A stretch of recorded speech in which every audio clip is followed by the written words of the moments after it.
everybody, it's Brian back with the VIP Soundcheck, and I'm honored to have my friends Ruby and Pete from President Street with me again. And guys, thank you so much for joining me. Hey Brian, thanks for having us again. Thank you for having us. Good to see you. Absolutely, it's great to see you guys. It's always fun to keep up with what you're doing, and that's what we're going to talk about today. You guys got some new stuff, and I should tell the folks at home they're actually in Melbourne, Australia. I know how to say that correctly now. So, how are things going down there? This is actually your guys' summer now, right? Yes, it is, but you wouldn't know it today. It's a bit rainy today, but it is our summer, in theory. It's supposed to be. We've got ice storms here, so it's kind of nasty through here. But last time absolutely. Last time we talked, it was right after you guys had come out with your cover of "She Drives Me Crazy," and of course, "Tell Me Brother," and we talked about that. And since then, you've had some new stuff come out, and actually, you've got a song coming out, within the next, week or so. By the time that we put this out, tell us about that new song. Yeah, it's one that we've been holding off on releasing for quite a while. We wrote it just before the lockdowns hit, I think. That's right. We went on a songwriting trip down in a place called Lawn in Victoria, which is about an hour and a half away from Melbourne. Beautiful beachside, little beachside town. By the ocean. And it's a song that's all about dreaming and escaping and love, whether you make that about with someone else or with yourself as well. So it's a very fanciful song, very pop. Yeah. And we love it. It's a fun one. We always use it to close our live set as well, and it's we're very excited for everyone to hear it. Nice. I should say the song is "I Don't Want to Be," and it's February 9th is when you're releasing. Is that correct? Australia. Yep. That's correct. Make sure you pre-save it. Exactly, and we'll share all the pre-save links so you guys can make sure that you've got it as soon as it comes out. But so you've been sitting on this for a few years. So why now make the release of it? I mean, what made you wait until this point? We just thought, because it's obviously Aussie summer right now. It's definitely, we wrote it in the summer. We really wanted to have a summery vibe. And we just felt like the right time. We have spent the last few years focusing on England, and last year we sort of came back to Australia, released "She Drives Me Crazy," and then another song of ours called "Something to Believe." They got some good radio play here, and so we thought, it's probably the right time to give it a swing. So, we just sort of it just felt right, I guess. Yeah. Also having some of the themes of love and everything as well. It's good timing for Valentine's Day too, we thought. That's perfect timing. We don't want to be without on Valentine's Day. So, yeah. Exactly. And at the end of the day, it's like there's no rhyme or reason for these things. You just sort of do what you feel in the moment. So it felt like the right time to release it. So sure. Here we are. I should say, I really appreciate you guys sent me a link to it, and I love the song. I mean, it made me want to dance. It's got an incredible beat, and that's what I was thinking. So I took it as like almost like an unrequited love. Like you're like, hey, I don't want to be without you. It's almost like you're kind of yearning for that person. So it's interesting that you could take it a number of different ways the way that you wrote it. Yeah, we definitely kept it pretty open. The song didn't actually come out of any intentional meaning or anything. We were actually having a bit of a writer's block that day, and I was a bit high on sugar, and Pete probably as well by that point. And we were mucking around, I think, on the keyboard or guitar first, and I came up with the chorus melody, and we were like, oh, this is cute. And then I think Pete walked into the kitchen and bumped the keyboard on the way, and there was an effect left on the Pro Tools session, the music editing software. And we were like, oh, this is cool. And that's the sort of bass line of the song. And we just, once we got the chorus, we were like, oh, this is good, and built it up from there. We're like, all right, let's do it. We were on the couch, and I was just being stupid and started the song just saying, I've got an idea, like, of what we can do, and then just did the most elementary rhyme with it. The opening line of the song is, I've got an idea. So the thing is that that became the opening line of the song. And then the next line was just rhyming in a very elementary way, and we just kept sort of going with it, and it just sort of, we liked the direction that it was going. It was fun. It was carefree feeling. It was just joyful and happy, and then we just sort of worked with what we sort of developed in the first verse. Pete ended up doing the second verse lyrics as well, and which grew from there. Yeah, it just organically happened, and we finished the bulk of all of the production of the music and everything for it as well, pretty much in 24 hours. It just, sometimes they just flow out, and this one just very quickly. That's awesome. One of the things that I love about you guys is from song to song, it's not the same. Like this one, like I said, this one makes me want to dance. And then like Tell Me Brother makes you want to dance, but then it's like, wow, that's really dealing with some heavy stuff. So you kind of run the gamut of a lot of different topics. When you go into a writing session, do you have an idea of this is kind of where I want the song to go, or does it just kind of organically happen? Really sometimes it just depends. Like if something's been happening and we're talking about a topic of in particular whatever of interest, then that'll obviously inform a session. But otherwise sometimes it's just Pete on guitar strumming away, and I'll sort of cycle through some melodies, and we'll see what happens. And then once we find something that we like, then we kind of go, okay, well, what's the best way to express whatever it is we're trying to say in the song? So we don't go, we need to pigeonhole it, or we need to sort of shoehorn it into this. This song is feeling like it needs to go this direction because that feels like the energetic journey we want it to go on and the story we want to tell.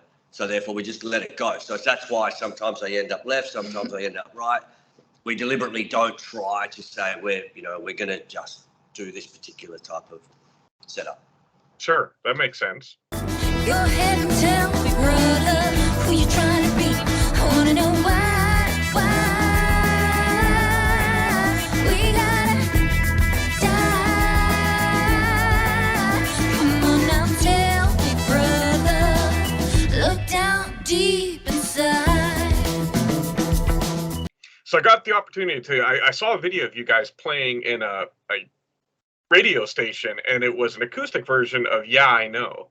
And I loved how you guys were able to. I'm a sucker for acoustic versions, so wanted to ask you guys: is there more of that coming, and have you actually released that as a single, as an acoustic version? So thank you for saying that. We actually love the acoustic stuff as well, and it's something we've talked about for a long time that we should release an acoustic version. We've actually done a couple of acoustic tours of England, and what we had to do. Yeah, I Know the recorded version, which is on Spotify, etc., is quite heavily produced, so we had to strip it back and really try and find the light and the shade. So when we do acoustic versions, we do completely sort of restructure the songs and bring out what we think are the correct elements for that arrangement. So we do love the acoustic versions, and they do end up being quite ethereally different from the recorded versions. And we definitely keen to do an acoustic record soon. Yes, you're not the first person to have expressed your love for the acoustic versions, and we have been asked to do an acoustic album before, so it is something that we would love to do. And considering I guess it's how many songwriters do start writing songs, just on a guitar or piano, it would be great to do that. So nice. I think it lends itself to more of like an emotional feel to the song when you do an acoustic version. I love that. You sort of listen to the lyrics a bit more. And we do put a lot of time into making sure that we're happy with our lyrics and we think that the lyrics are emoting correctly, etc. So it's also nice for us to do an acoustic version where people actually probably spend the time to listen to the lyrics a bit closer. Sure. And you had mentioned that you were touring England and we're doing a lot of live shows there. Was there anything that you learned from either being in England or from the English crowd that you were able to bring back and add to being home in Australia when you perform? I think every tour that we've done, the more you do something, the more that you have the trial and error and you learn. But specific to England, I don't know, we had great experiences with the English audiences. They're very warm people with live music at least, and very supportive of us. So we've picked up a few fans from there who we love. I don't know. What do we think we've picked up? I think really for us it was more the fact that when we first went over and toured, people didn't know anything about us, and we were like, okay, so we've got a small window, particularly on the tour with Roachford. We were supporting Roachford, who's unbelievably amazing.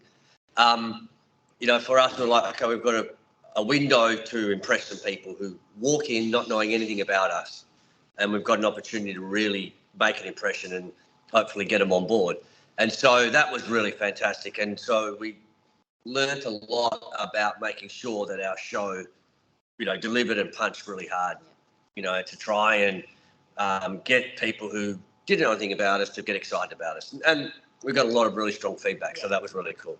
Yeah, Andrew Roachford, who we toured with, as Pete said, he's an incredible entertainer and performer as well as musician. So for me personally as well, obviously being the front woman of our band on stage, essentially, I definitely took a lot of notes from him and the more live music that we saw in general too.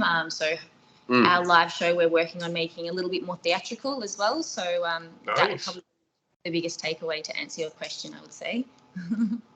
Very cool. And I've always been interested in different artists answer this different way, but when you get up and you're performing live, even though you've done it a number of times, do you still get nervous or get butterflies before a show? I do. Always. Yeah. You get more or lesser degrees, but definitely, yeah. Yeah, on the tour, because you're sort of doing it night after night, it definitely becomes less so, and you just start to relax and actually just enjoy it more and enjoy it with the audience, because, they're there, they've left their house, they've gotten dressed up, they've paid some money, they've given you their time, and you want to share an enjoyable evening with them and give them a good time. So, yeah, I still get a bit nervous and I have to manage that, but it's I think everybody does, truthfully. Yeah, once we're there and we're on stage, and we all, with our guitarists as well, we all look at each other and we're like, yeah, this is pretty good, and it's just good to just enjoy it. Nice. You kind of get in the groove once it starts. Yeah. Oh yeah. Once you hit the first note, you're on. Yeah. Nice. Nice. Now I wanted to ask you, it looks like you're in a pretty cool. Is this the stage behind you? Is this where you guys normally practice at, or? Yeah, so this is a creative and rehearsal space in Melbourne called the Band Booth. We come here a lot. We come here to rehearse. We also come here and work here a lot. So it's just a really good space. It's nice energy. It's nice and clean, and it's just got a really good vibe. Nice. Is that somewhere that's open to the public? Like anybody can come in? Yeah. Very cool. And one thing I want to ask, because I was talking to a band from Sweden, and I was interested that different countries have different ways that they look at art education and music education. So I wanted to ask you guys specifically in Australia, because he was telling me in Sweden there's a very heavy emphasis on music, and even the government will allow people to just borrow instruments and borrow space. So I kind of wanted to get a feel from the Australian perspective, how is music and music education promoted there? Good question. Not sure where the best people to answer it, to be honest. Look, sorry to put you on the spot. There's definitely music programs in schools, and the state governments, Australia's separated into numerous states and territories, and the state and territory governments definitely have music programs. I feel like it's probably more geared towards supporting musicians already or trying to make it in the industry, I think. Okay. But definitely for schools, there's always musical programs to give young Australians the opportunity to go into music. And I think, our schools are, pretty well publicly funded and all that sort of stuff. So if you wanted to, if you're a young child and wanted to, I think that you would be able to find the resources there to do that without too much stress. Yeah. Nice. And I want to swing back around to the new music. So I want to kind of take an opportunity here to get the viewers, have them listen to a little bit of I Don't Want to Be. And here's some of that. I love the fact that made me want to dance. And I want to go back to kind of the writing with this song in particular. And you said it kind of just came about, it was like a fun thing. Is that, when you're writing and it may come spontaneous, is a lot of it just emotional, whatever you're feeling at the time? Or do you intentionally say, I'm going to write a happy song now? Again, I think what just comes. As I said, when we started this, we were listening back actually on voice memos in our phones from when we started writing I Don't Want to Be. And we heard that actually started, I think, Pete was on keys playing on the little piano, and I sung the chorus. And when we listened back, I was like, wow, it almost sounds like really emotional, as you said, with the acoustic sort of pieces, it brings out that different emotion. But yeah, as Pete, as that sort of shaky, it's actually a guitar, base of the song, sort of core of the song is there. It definitely creates more of an upbeat movement, and it was like, it just really energized us, and we just sort of rolled with that. Yeah, so it's sort of like, usually I think for us, there'll be some kind of spark. It'll be some kind of melodic hook, or it might be a bit of an instrumentation hook. In this particular case, it was the effects that we put on that guitar that just sort of made it jump a bit. Yeah. And we went, actually, this is the vibe. And so once we find the kernel, we then tend to chase it. So, we sort of we start pretty open, and then see what comes, and then when we find what we think it should be, then we'll chase that. Yeah, it definitely moved from emotional to fun and energetic very quickly, because we once we got that guitar effect happening, then we put some keys lines down, Pete put the bass down, and we were like, this is so exciting. And then the rest of it just sort of happened. Yeah, nice. So is it fair to say, like, as you start that journey, the song just kind of takes on a life of its own, and you kind of follow it to wherever it ends up being? That's exactly right. Yeah. Nice. Very cool. Definitely the case with this song, at least. Yeah, I don't think we've ever gone in and said we're going to write a song like this. I think we've just gone in and just let it flow. Sure. Now, have you written any songs with anybody else? Like, have you brainstormed with other artists to try to, get ideas from them for songwriting, or is it particularly the two of you? We have worked with, when we're on tour, we worked with a couple of guys that we met over in England, and that was great. And those songs are still in process, and that was really cool. Very, very cool concept, and very amazing musicians too. So we felt very honoured to be in association with those guys. So. Yeah, excited to have those tracks worked up a bit more and put them out there. And I think the other thing for us is neither Ruby or I have ever had a music lesson at all, ever in our life, and we know nothing about music theory. So for us, the idea that we're going to go in contrived is maybe not quite so obvious to us anyway, in the sense that without all of that sort of musical structure, we tend to be more organic, I think. Sure. We've created our own little musical language, I guess, that doesn't translate as well when we're working with, like, the people that we worked with last year, who are fully, in with the theory of everything. And so it's always fun, but but it works for you guys, so that's what's important. Yeah, exactly. And you kind of mentioned that there are some other songs, so that's awesome to hear that there's more to come. Is there any kind of structure in place or any plan for new releases coming up soon?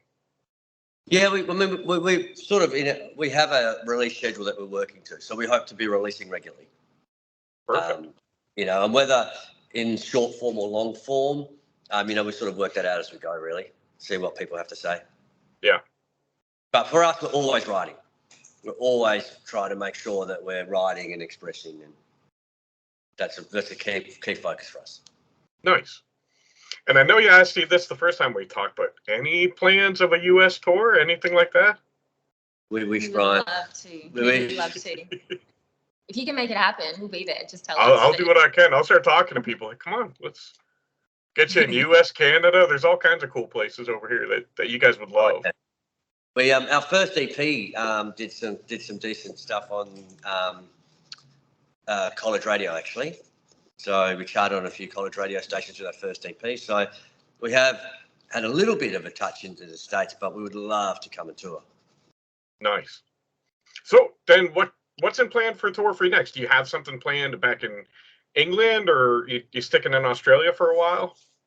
Sticking in Oz for the minute, see what pops up. But we're just trying to sort of, focus and reground ourselves here and see what we can come up with.